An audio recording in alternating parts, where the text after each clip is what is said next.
inaad agaasimaha fulinta ka noqoto 3 shirkadood oo caalami ah oo ah kuwa farsameeya gawaarida ama baabuurta mushaarkaaguna gaaro 17 milyan oo dollar sanadkii oo waliba aad hesho ama aad qaadato bilad sharafka ay bixiyaan boqoradu taas oo aan caado ahaan loo cimaamadin ama aan la siin shisheeyaha dhab ahaan waxa aad tahay qof fariid ah leh hal abuur iyo hibo sare balse in lagu qabto kadib muddo sanado ah oo aad shaqaynaysid laguguna eedeeyo wax isdabamarin kadibna aad ku badbaado howlgal baxsad ah oo aan ka dhicin meel aan ahayn filimada mala awaalka ah waxa laga yaabaa inaad mudan tahay inaad qaadato naanaysta ama koofaarta James Bond. كارلوس غوسن قصة صعود وهبوط أهم وأشهر المديرين التنفيذيين في العالم. المدير الناجح هو المدير اللي عنده نتائج ناجحة. ninkan waxa aad ku tilmaami kartaa hal jumlad oo keli ah wax walba maamulo uga dhig waxa uu xaqiijin doonaa faa'iido iyo ribix asal ahaan waa Lubnaan waxa uu ku dhashay Brazil sanadkii 1954 halkaas ayuu ku qaatay caruurnimadiisa waxa uu wax ku bartay Lubnaan tacliinta sarana waxa uu ku qaatay Faransiiska qiyaastii meel walba ayuu ka shaqeeyay sooyaalkiisa shaqo waxa uu ka bilaabay shirkadda Faransiiska ah ee Michelin oo soo saarta lugaha ama taayirada baabuurta waxa uu uga dalacay xilba xilka xiga ilaa loo magacaabay maamulaha qaybta cilmi baarista iyo horumarinta ee shirkadda isaga oo aan dhammaysan ama aan gaarin gugiisii 30aad sanadkii 1984 waxa uu u wareegay Brazil isaga oo ku shaqeeya gudoomiyaha fulinta howlaha shirkadda ama COO ee qaaradda Ameerikada Koonfureed halkan ayayna ku soo shaac baxday fariidnimadiisu waxa uu suurto gashay inuu u rogo qaybtii shirkadda ee qasaaraha ku jirtay qayb wax soo saar iyo faa'iido leh kadib oo kali ah 2 sano oo uu xilka hayay waxa uu bartay afka Ingiriiska si uu ugu daro awoodiisa luuqadeed ee uu hore u lahaa sida afafka Carabiga Faransiiska iyo Boortaqiiska sanadkii 1989 waxa uu u wareegay Mareykanka si loogu magacaabo gudoomiyaha iyo maamulaha howlaha ee laanta shirkadda Michelin ee gobolka Carolina hal sano oo kali ah kadibna waxa uu noqday maamulaha fulinta ee shirkadda ee dhammaan Ameerikada Waqooyi 1996 waxa uu noqday ku-xigeenka gudoomiyaha fulinta ee shirkadda baabuurta ee Renault oo Faransiisku leeyahay waxa uuna maamulo ka noqday faraca shirkadda ee Ameerikada Koonfureed hal sano oo kali ahna waxa uu suurto gashay inuu dib u qaabayn ku sameeyo qaab dhismeedka guud ee howlaha shirkadda ayna xaqiijiso faa'iido weyn halkaas ayuuna ka qaatay naanaystiisa caanka ah ee dilaaga qarashka sababta loogu bixiyey waa inuu raaco hannaan maamul oo xoogga saara isku mar yaraynta qarashka iyo kordhinta iibka waxa faafay sumcadda wanaagsan ee Ghosn waxaana bilaabday socdaalkiisii kor u kaca بس بدك تغير شيء باليابان شو ما بدك تغير لازم تمضي وقت تفسر ليه بدك تغيره كيف بدك تغيره ولا شو بدك يعني شو هي النتيجة اللي بدك تحصلها. المنقذ العربي الذي أدهش اليابانيين. كارلوس غوسن يفوت على مطعم باليابان كانوا ناس يوقفوا يزقفوا له. إيه هذا مش أول شيء. مع وقت إيه. هذا بعد 3-4 سنين يعني هذا أول بعد ما صار عملية تقييم وتقويم. مظبوط. sanadkii 1999 shirkadda Nissan ee soo saarta gaadiidku waxa ay ku jirtay nafqaad waxa ayna u dhaweyd inay dhimato waxa lagu lahaa deyn aad u fara badan taas oo lagu qiyaasay 20 bilyan oo dollar waxa ay ku jirtay heer gaadiidka la soo saaro ha yeeshee aan la iibsan dhammaan ablayntii la sameeyey waxa ay lahayd Nissan daadka ayaa qaadi doona shaki la'aan ha yeeshee qiimaynta iyo ablayntii Carlos uma arag in Nissan daadku qaadi doono ama ay dhiman doonto maadaama uu ahaa madaxweyne ku-xigeenka Renault waxa uu aqbalay in lagu maalgeliyo Nissan 5.4 bilyan oo dollar si loo iibiyo 36.8 boqolkiiba saamiyada Nissan. sidaas awgeed halkaas waxaa ka unkamay isbahaysigii dhinaca gaadiidka ahaa ee u dhaxeeya Faransiiska iyo Japan ee Renault Nissan. bishii Oktoobar ee isla sanadkaas Carlos waxa uu shaaciyay qorshihiisa badbaadinta Nissan isaga oo ballan qaaday inuu xaqiijin doono faa'iido sanad xisaabeedka soo socda isla markaana hoos loo dhigayo deymaha iyo khasaaraha muddo 3 sano gudahood ah. qorshaha Carlos waxa uu ku bilowday wax ka beddelidda aragtida maamuleed ee soo jireenka ah ee Japan isaga oo aad ugu dadaalay inaysan isku dhicin ama isjiirin isaga iyo habdhaqanka Japaanka oo ilaa xad aad isugu dhex yaacsan. أنا بعرف كثير أشياء، معلوم بعرف كثير أشياء يعني. ضليتني 17 سنة رئيس شركة نيسان، 13 سنة رئيس شركة رونو، بعرف كثير أشياء وشو صار والعلاقات اللي صارت مع الدولة اليابانية والدولة الفرنسية وبعدين يعني كل الاستثمار تبع نيسان بالصين وكل العلاقة برونو مع أفتوفاز بروسيا بعرفهم كلهم هودي. كارلوس waxa uu bilaabay hoos u dhigidda qarashka ilaa heerka ugu hooseeya. waxa uu xiray 5 warshadood waxa uuna baabi'iyay 21,000 oo shaqo. waxa uu yareeyay bixinta dhaqaalaha aan waajibka ahayn iyo saamilayda shirkadda. waxa uu bedelay hanaankii soo jireenka ahaa ee dalacaadda shaqooyinka Japaanka kaas oo ku dhisnaa in qofku yeesho sanado badan oo waaya aragnimo ah iyo sida loogu soo kala horreeyay shaqada. waxa uu qaatay hanaanka dalacaadda ee ku dhisan howlgudashada. intaas waxaa xigay inuu u howlgalay sidii uu dhaqanka shirkadda uga rogi lahaa inay ahayd Japan baraxla af iyo dhaqan ahaanba isaga oo ku daray adeegsiga afka Ingiriiska. ujeeddadu waxa ay ahayd inay si caalami ah ugu faafto una qaadato fogaan arag cusub. intii lagu jiray sanadkii koowaad waxa uu xaqiijiyay faa'iido lagu qiyaasay 2.7 bilyan kadib muddo ay Nissan khasaaraysay 6.46 bilyan oo dollar sanadkii. 3 sano markii ay ka soo wareegtay xilligii uu bilaabay qorshaha badbaadinta, Nissan waxa ay noqotay mid ka mid ah shirkadaha baabuurta ee ugu faa'iidada badan. 3 sano oo kalena waxa ay noqotay shirkadda labaad ee ugu weyn shirkadaha soo saara gaadiidka Japan oo dhan. waxaana 5 jibaarmay ra'sumaalka Nissan. waxa ay ahayd guul weyn oo ku qaaday Japaanka inay ugu yeeraan Carlos badbaadiyihii shisheeyaha ahaa. saamaynta iyo caannimada shisheeyahani waxa ay gaartay heer la siiyo oo loo xiro dharka iyo dhaqan-nololeedka Japan. taasna waxaa go'aansaday rag ka mid ah ganacsatada waaweyn ee Japan. intaas oo keliya ma aha. sanadkii 2004 boqorkii Japan ee Akihito ayaa u xiray biladda jaallaha ah si loogu sharfo guulaha iyo fariidnimada uu la gaarka yahay ee uu ugu adeegay Japan. sidaasna waxa uu ku noqday maamulihii shisheeye ee ugu horreeyay ee howlaha ganacsiga ee qaata biladdaas. kadibna waxa soo baxay buuggii manga oo sitay ciwaanka sheekada dhabta ah ee Carlos Ghosni kaas oo dabool qaaday sheekada xiddi qarsoon oo ka yimid waddan fog. sanadkii 2005 Ghosni waxaa loo dalacsiiyey inuu noqdo madaxweynaha shirkadda Renault ee Faransiiska. sidaas oo kalena waxa uu qabtay xilka maamulaha fulinta isla markaasna waxa uu ahaa guddoomiyaha fulinta ee shirkadda Nissan. sidaasna waxa uu ku noqday qofkii ugu horreeyay adduunka oo dhan ee maamula 2 shirkadood oo ku jira liiska ama taxa joornaalka Virgin Global oo ay ku jiraan 500 ee shirkadood ee ugu waaweyn adduunka.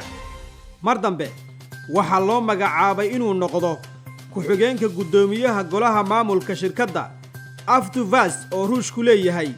waxa uuna qabtay xilka guddoomiyaha maamulka ee Avtuvaz sanadkii 2016 kadib markii maamulka isbahaysigii dhex maray Renault Nissan uu gacanta ku dhigay farsamaynta iyo soo saaridda gaadiidka Ruushka sanadkii 2014 bilashada sanadkii 2016 Nissan waxa ay yeelatay saami dhan 34% shirkadda Mitsubishi oo Japan ku leeyahay taasina waxa ay sababtay in isbahaysigii laba geesoodka ahaa ee u dhaxeeyay Renault iyo Nissan uu isu rogo isbahaysi saddex geesood ah oo kulmiya Nissan, Renault iyo Mitsubishi. sidaasna waxa uu ku noqday isbahaysiga afaraad ee ugu weyn caalamka oo dhan oo ay leeyihiin shirkadaha baabuurtu. ninku waxa uu gaaray daruuraha marka laga hadlayo caannimada iyo guulaha, waxaana suurtagal ah in maamulo walba oo adduunka joogaa uu ku ahaa xaasid. ha yeeshee iyada oo ay jiraan guulahaas, كيف كانت ملامح حياة كارلوس؟ mabda ahaan waxa lagu tilmaamaa inuu yahay mid la isu soo diray. marka la joogo maamulka iyo maaraynta, waxa uu ku nool yahay barwaaqo iyo baraare karkaarada jebiyey oo weliba u qaabaysnaa hab aan la jaanqaadi karin dhaqanka bulshada Japan.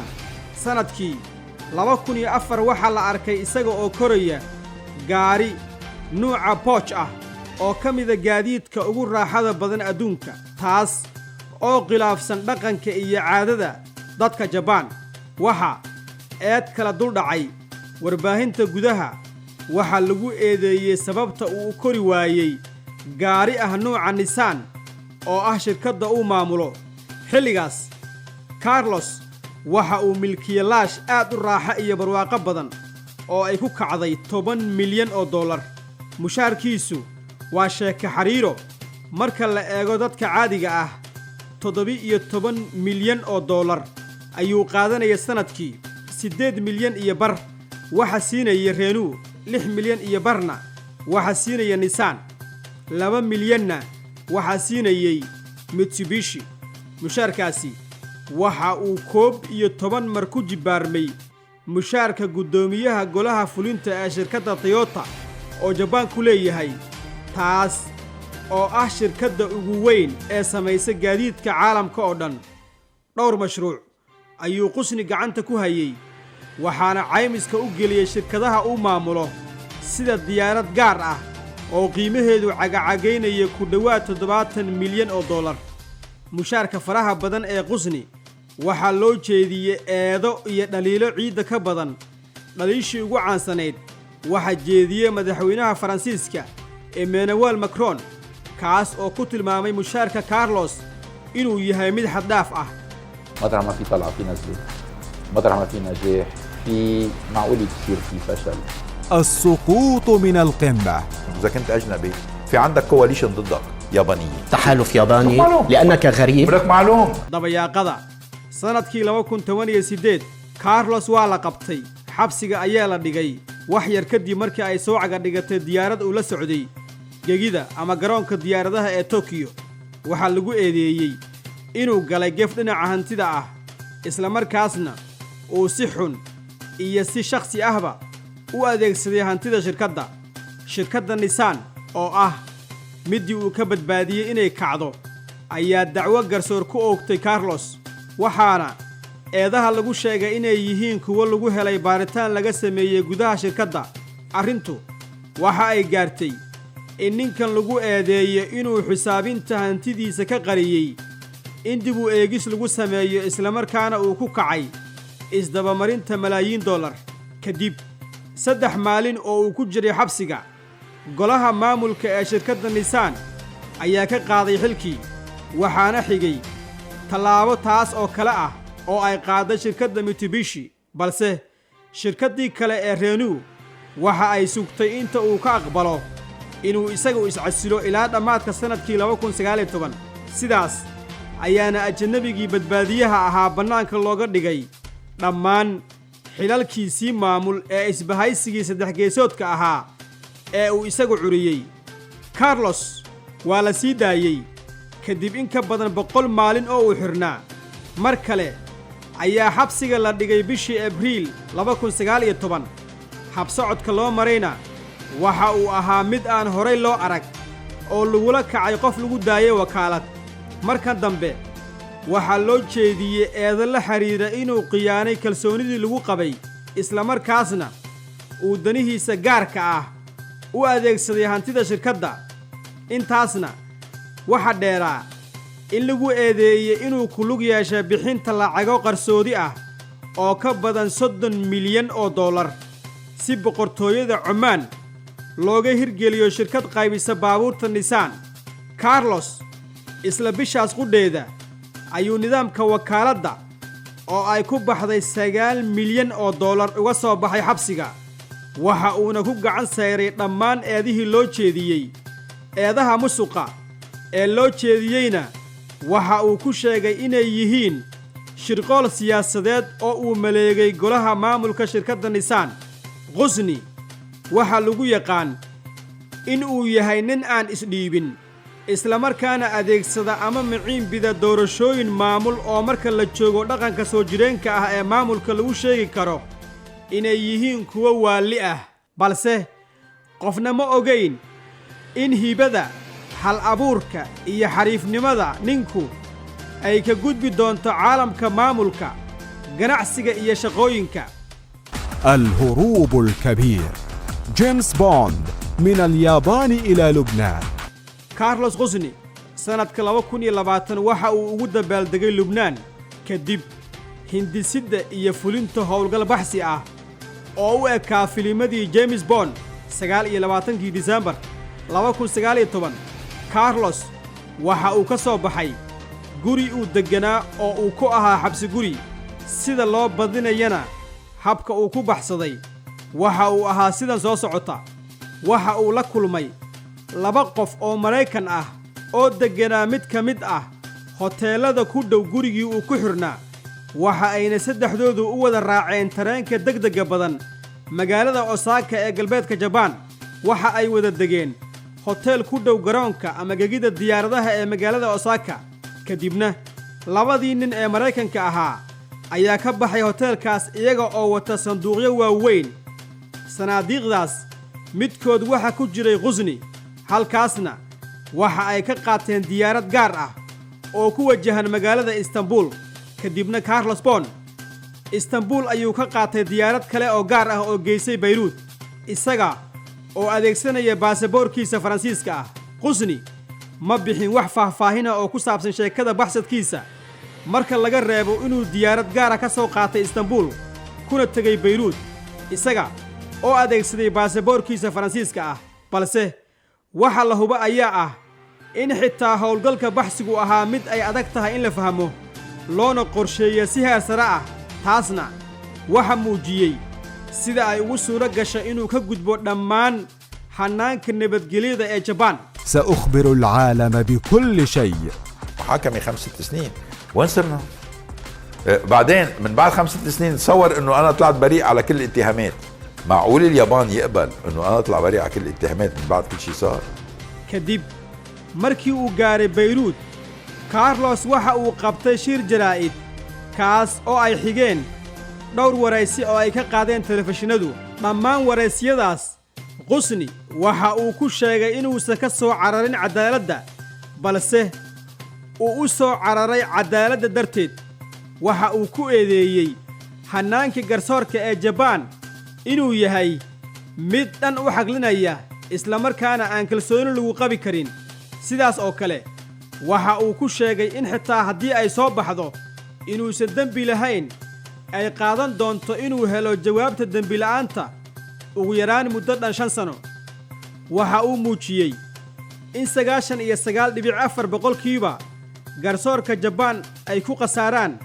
dadka la soo eedeeyo ayna xeer ilaalinta guud ee waddankaasi ku guulaysato waxa uu shaaciyey inuu dibana u noqday shirqool ay hogaaminayeen 3 maamule oo u dhashay Japan oo ka tirsan shirkadda Nissan kuwaas oo kaashanayay madax ka tirsan xukuumadda si loo hirgeliyo eedaha xeer ilaalinta Japanna waxa uu ku dhaliilay inay la jirtay maamulayaashaas Japanku waxa ay tallaabadan ku sheegeen inay tahay dambi kale waxa uuna codsaday in loo soo gacan geliyo baxsadka cadaaladda balse Lubnaan waxa ay codsatay in loo soo diro galdacwadeedka oo dhan si ay u xaqiijiso arrintana loogu galo dhulka كارلوس. المستقبل في عيون كارلوس. مرتي كانت بلبنان، هذا نمبر 1. وثانيا بهال 14 شهر الدولة اللبنانية والشعب اللبناني دعموني بلا أي يعني بلا أي مقابل أبدا. يعني الشعب اللبناني والدولة اللبنانية كانوا وراي كل الوقت، وهيدا كتير أثر فيي إنه أنا إذا في محل بالعالم الناس بيقدروا يحموني هو لبنان، مشان هيك جيت على لبنان. شكي كوما جيرو إن doorashada magangalka Lubnaan ay tahay mid caqli iyo garasho badan marka la eego dhowr sababood, waxaana ka mid ah Lubnaan dhaqan iyo caado uma laha inay muwaadiniinteeda u dhiibto dawlado shisheeye. intaas ku dar in Lubnaan tahay waddanka keli ah ee garab istaagay Carlos markii ay dhacday dhibaatadani. sidaas ma yeelin Faransiiska iyo Baraasiil midkoodna, taasna waxa sheegay Carlos qudhiisa. balse aan isweydiinno, halkaas ma ku dhammaatay arrintu? maya. ninkan waxaa lagu maxkamadayn doonaa markan maxkamad ku taalla dhul carbeed, waase haddii Jabaanku u dhiibo Lubnaan galdacwadeedka arrintan oo dhan. Carlosna waxa uu joogi doonaa isaga oo beri ah ilaa ay sugnaato eedayntiisu, waxaana suurtagal ah in kiiskan marka la joogo uu yahay Carlos nin aad u nasiib badan. maxaa yeelay Carlos dhalasho ama baasaboor kama haysto Jabaan. eedda iyo beri noqoshaduna waxa ay u baahan doonaan waqti, balse taasi ma aha arrinta muhiimka ah. si fiican u eeg ama u fiiri, ma aha arrintu oo keli ah dacwad ciqaabeed, balse waxa ay noqotay mid siyaasadeed. ha yeeshee haddii ay tahay dacwad ciqaabeed baraxla dhab ahaan sida Jabaanku ku doodayo, lana filayo in garsoorka Lubnaan yahay mid dhaqsi badan, Carlos waxa eedaynta loogu soo jeedin karaa oo keli ah ciidda Lubnaan. haddii lagu helana isla Lubnaan ayuu ku qaadanayaa xabsiga. balse haddii arrinta asalkeeda 100% loo aqoonsado inay tahay mid siyaasadeed, ninkani ugu dambaynta waxa uu noqon doonaa guulaystaha iyo xiddiga sheekada. balse wax yar sug, waxa jira wax kale oo muhiim ah. waxa aan ka hadlaynaa qof aad u caqli iyo garaad badan. haddii aad dib u fiiriso hadalladii uu siiyey saxaafadda, suuragal ma aha inaad wax ku eedayso. waxa u suurto gashay inuu ku jawaabo 4 luuqadood si aftahannimo ah: afafka Boortaqiiska, Ingiriiska, Faransiiska iyo Carabiga. shisheeyahan waxa u suura gashay inuu fariin kale u diro Jabaan. Jabaan waa dal aad muhiimad gaar ahaaneed u siiya astaamaha iyo dadka sare. waxa uu isku tiriyaa Jabaanku inuu yahay waddanka ugu wanaagsan caalamka marka la eego hannaanka garsoorka, booliiska iyo nabadgelyada. sidaas awgeed in waddankaas uu ka soo cararay Carlos waa arrin aad iyo aad uga badan oo keli ah qof baxsaday oo ay cadaaladdu doonayso. arrinkan waxaa loo fahmayaa inuu yahay xaqiijin cusub oo ka timid qof shisheeye ah oo sheegaya inuu awoodo sidoo kale daboolqaadidda galdaloolada nabadgelyada, mana aha oo keli ah galdaloolada maamulka ee ka jira caalamka Jabaanka. أنا هلا بعمري المهم مش أربح، المهم أقدر ألعب.